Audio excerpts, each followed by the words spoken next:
हर university में 2026 का exam शुरू होने वाला है और हमारे जो भी बच्चे बीए फर्स्ट सेमेस्टर में हैं और सोशियोलॉजी यानी समाज शास्त्र को मेजर या माइनर सब्जेक्ट के रूप में पढ़ रहे हैं, तो आज का ये वीडियो उनके लिए बहुत इंपॉर्टेंट है।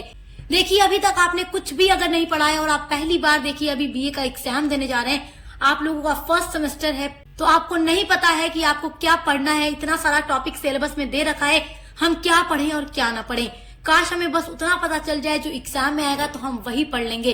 तो अगर आप ये चाहते हैं तो ये वीडियो आपके लिए बहुत इंपॉर्टेंट है, क्योंकि आज की वीडियो में मैं आपको बताने वाली हूँ आपके टोटल 8 यूनिट से बनने वाले वो सारे इंपॉर्टेंट क्वेश्चन जो आपके सेक्शन ए, बी एंड सी में पूछे जाएंगे। क्योंकि जो आपका पेपर होगा वो 3 सेक्शन में बटा हुआ होगा, सेक्शन ए, बी एंड सी। तो कैसे क्वेश्चन आएंगे, क्या क्या आएंगे, किस तरीके से पढ़ना है, चलिए सब कुछ आपको इस वीडियो में बताते हैं। एक बात और याद रखिएगा, आप चाहे किसी भी यूनिवर्सिटी से पढ़ाई कर रहे हैं, आपको ये जो क्वेश्चन मैं बता रही हूँ यही पढ़ करके जाना है। क्योंकि आपके एग्जाम में देखिए हर यूनिवर्सिटी के पेपर का पैटर्न अलग अलग हो सकता है, क्योंकि यूनिवर्सिटीज अपने पेपर का पैटर्न अलग बनाती हैं, लेकिन क्वेश्चन सारा वही होता है। क्यों वही होता है? क्योंकि नेशनल एजुकेशन पॉलिसी 2020 के अनुसार हर यूनिवर्सिटी का सिलेबस सेम हो चुका है। तो आप चाहे जहां से भी पढ़ाई करते हैं, ये वीडियो आपके लिए बहुत इंपॉर्टेंट है।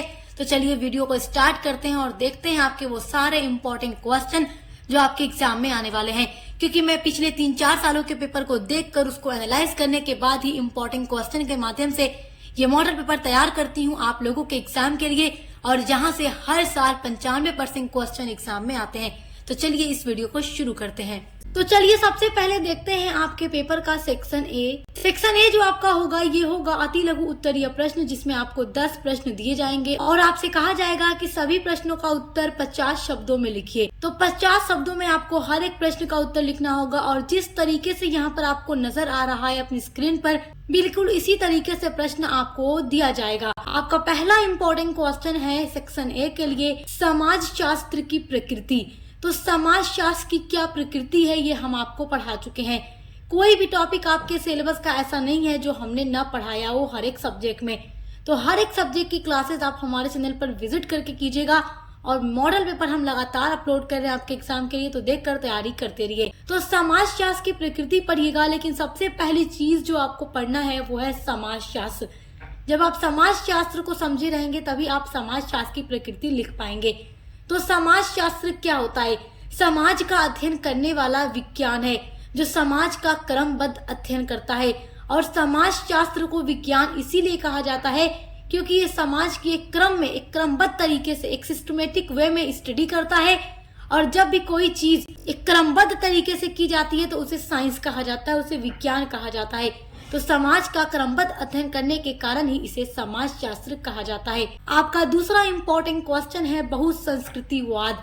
तो बस इसी तरीके से अति लघु उत्तरीय प्रश्न में आपसे प्रश्न पूछेगा, लिखकर छोड़ देगा बहुसंस्कृतिवाद।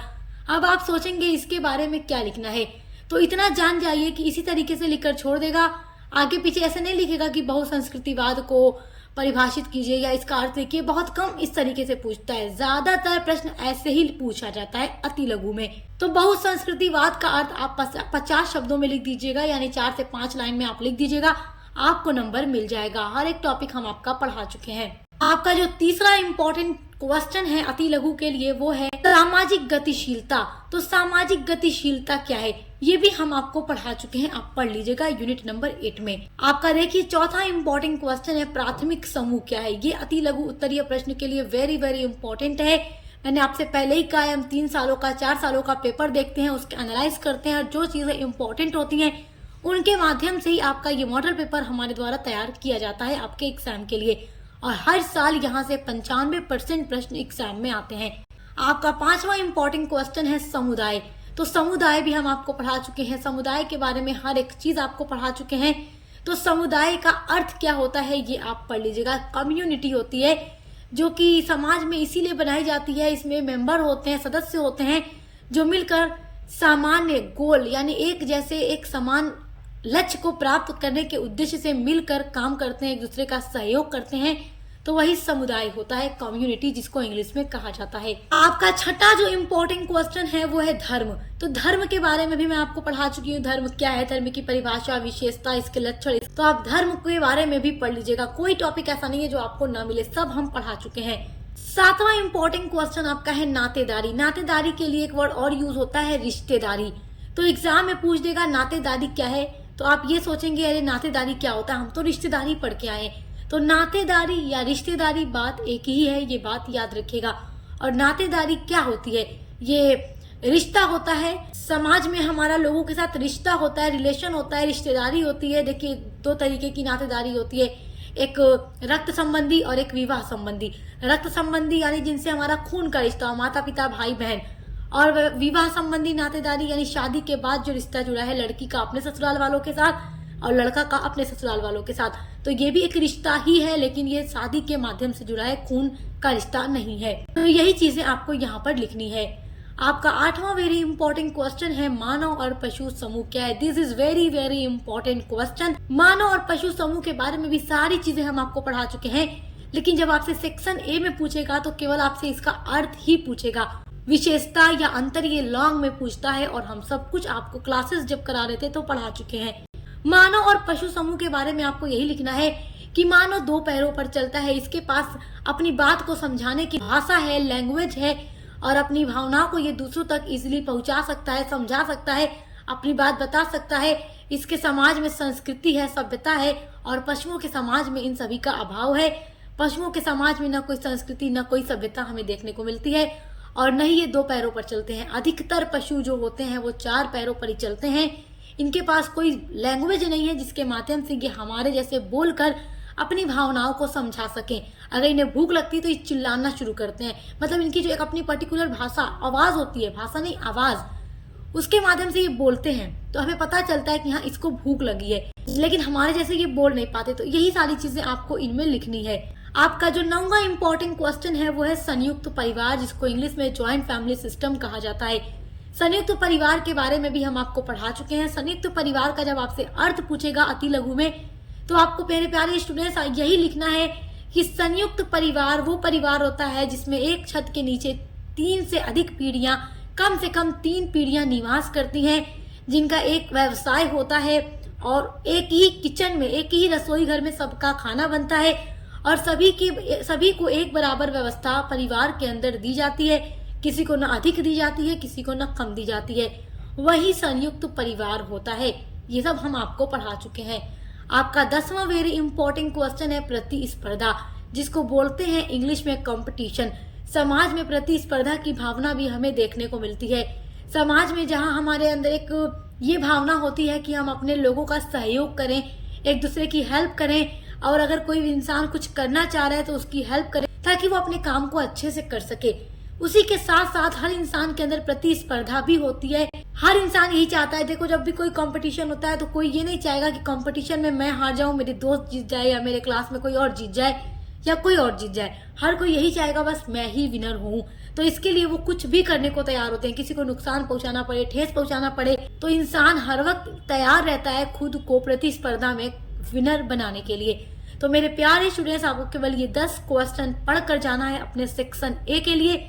मैं 100% गारंटी देती हूँ कि यही से आपका पूरा क्वेश्चन इस बार 2026-27 की परीक्षा में आने वाला है। अब देखते हैं आपके पेपर का सेक्शन बी, जो होता है लघु उत्तरीय प्रश्न, जिसका उत्तर आपको 200 शब्दों में लिखना होता है। सेक्शन बी में कैसा प्रश्न आएगा चलो मैं आपको बताती हूँ। देखो सेक्शन बी होता है लगभग थोड़ा लॉन्ग होता है, और सेक्शन सी इससे भी लॉन्ग होता है, जिसमें आपको 500 शब्दों में लिखना होता है।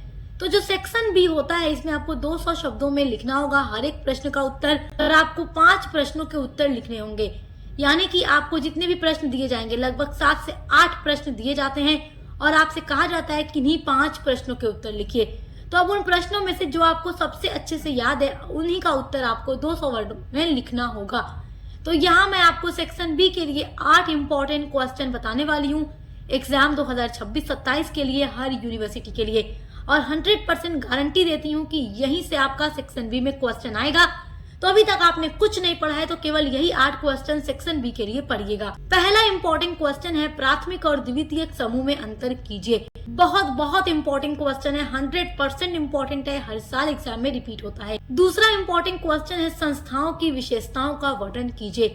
तो देखिए संस्था का अर्थ, परिभाषा, इसकी विशेषता, इसके कार्य सब मैं आपको पढ़ा चुकी हूँ।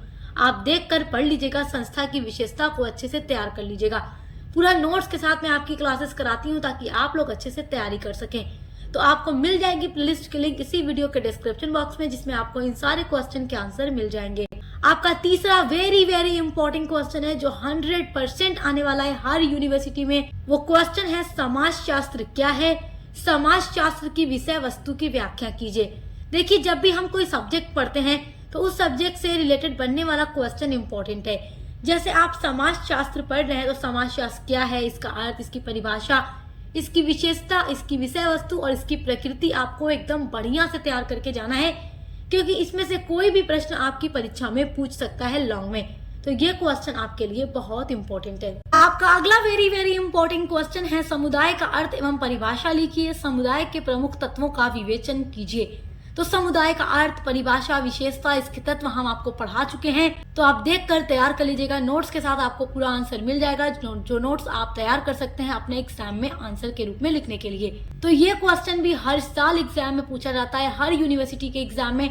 तो ये क्वेश्चन आपको एकदम बढ़िया से पढ़कर जाना है, क्योंकि ये 100% आएगा। पांचवा क्वेश्चन भी वेरी इंपॉर्टेंट है। देखिए, ये भी आपका पूरा का पूरा आने ही वाला है। मैंने पहले ही आपसे कह दिया है, कुछ भी आपने नहीं पढ़ा है तो केवल यही पढ़िए जो इस वीडियो में आपको हम बता रहे हैं, क्योंकि जिन्होंने कुछ नहीं पढ़ा बस यही पढ़कर जाएंगे तो भी पास हो जाएंगे, वो भी बहुत ही अच्छे नंबर से। पांचवा क्वेश्चन है संस्कृति एवं सभ्यता में अंतर स्पष्ट कीजिए। तो संस्कृति और सभ्यता क्या होता है, इसका अंतर, सब कुछ हम आपको पढ़ा चुके हैं, देखकर तैयार कर लीजिएगा। छठा वेरी इंपॉर्टेंट क्वेश्चन है सामाजिक संरचना की विवेचना कीजिए, सामाजिक संरचना की विशेषताओं का वर्णन कीजिए। टॉप लेवल का क्वेश्चन है, हर बार एग्जाम में रिपीट हो जाता है, तो देखकर तैयार कर लीजिएगा। सातवां वेरी इंपॉर्टेंट क्वेश्चन है परिवार की परिभाषा लिखिए और परिवार की प्रमुख विशेषताओं का वर्णन कीजिए। तो परिवार का अर्थ, परिभाषा और इसकी विशेषताओं को बहुत अच्छे से पढ़ लीजिएगा। देखिए, परिवार का टॉपिक एक ऐसा टॉपिक है जो आप बिना पढ़े भी लिख लेंगे, लेकिन अगर आप एक तरीके से पढ़ कर जाते हैं तो वो आंसर आप लिखते हैं तो और ज्यादा इफेक्टिव होता है और एग्जामिनर उस पर नंबर और ज्यादा देता है।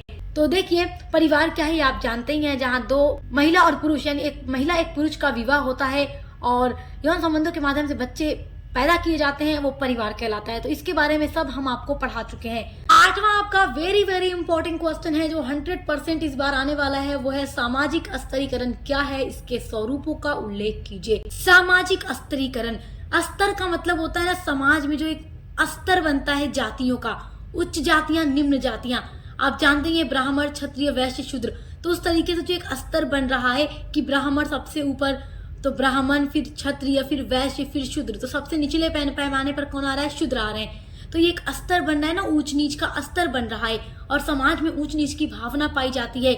उच्च जाति वाले निम्न जातियों को अछूत समझते हैं, तो ये समाज में एक स्तर बन रहा है।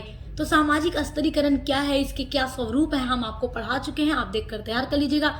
केवल ये 8 क्वेश्चन आपको पढ़ना है आपके सेक्शन बी के लिए, और ये 8 क्वेश्चन आपके सेक्शन बी में 100% गारंटी है हर यूनिवर्सिटी में इस बार पूछे जाएंगे। चलिए अब देखते हैं आपका सेक्शन सी। सेक्शन सी होगा आपका दीर्घ उत्तरीय प्रश्न, जिसमें आपको 4 प्रश्न दिए जाएंगे और आपसे कहा जाएगा किन्हीं 2 प्रश्नों का उत्तर लिखिए और प्रत्येक प्रश्न का उत्तर 500 शब्दों में लिखिए। तो ये 10 नंबर के लिए एक प्रश्न पूछा जाएगा, तो 500 शब्दों में लिखना है, यानी कि 2 क्वेश्चन मिलाकर 1000 वर्ड्स केवल आपको सेक्शन सी में लिखना होगा। तो 4 प्रश्न केवल बताऊंगी और चारों में से 2 आपका 100% आने वाला है। तो देखो, चारों आपको पढ़ लेना है, क्योंकि 2 ही लिखना होगा, चारों पढ़े रहेंगे तो आप इजीली लिख लेंगे। और जितना क्वेश्चन बता रही हूँ सभी का आंसर हम आपको पढ़ा चुके हैं क्लासेस के टाइम, तो प्लेलिस्ट में आपको क्लासेस मिल जाएंगी। पहला इंपॉर्टेंट क्वेश्चन है जो लॉन्ग में आएगा, दीर्घ में आएगा, वो है विवाह को परिभाषित कीजिए, विवाह के प्रमुख उद्देश्य का महत्व बताइए। तो विवाह क्या है, विवाह का प्रमुख उद्देश्य क्या है, क्या इसका महत्व है, क्या इसके प्रकार है, सब हम आपको पढ़ा चुके हैं। पहला इंपॉर्टेंट क्वेश्चन ये आपके लिए है लॉन्ग के लिए। आपका दूसरा लॉन्ग इंपॉर्टेंट क्वेश्चन है समाजशास्त्र की वैज्ञानिक प्रकृति का आलोचनात्मक विवेचन कीजिए।